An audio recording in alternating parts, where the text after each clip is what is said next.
για τον υψηλότερο κίνδυνο μιας πυρηνικής σύγκρουσης από τη διάλυση της Σοβιετικής Ένωσης το 1991 έκανε λόγο με δηλώσεις του ο Γενικός Γραμματέας του ΟΗΕ Αντόνιο Γκουτέρες σε μια ηχογραφημένη ομιλία του που παρουσιάστηκε στην ετήσια συνάντηση της Ένωσης Ελέγχου Όπλων στην Ουάσιγκτον.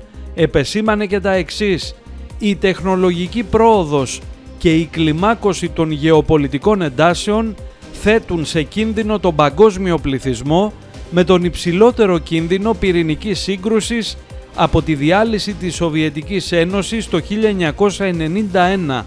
Η ανθρωπότητα είναι στην κόψη του μαχαιριού.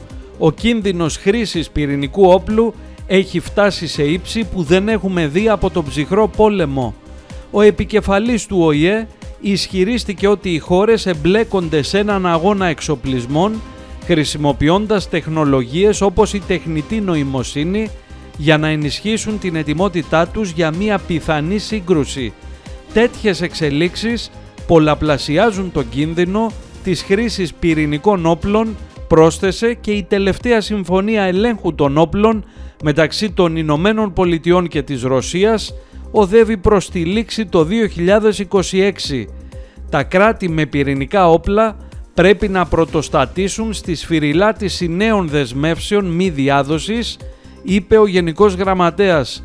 Ζήτησε μάλιστα να επιβεβαιωθεί εκ νέου το μορατόριουμ των πυρηνικών δοκιμών, να δεσμευτεί ότι δεν θα ξεκινήσει το πρώτο χτύπημα και να τεθούν οι βάσεις για έναν διάδοχο της συμφωνίας START πριν λήξει.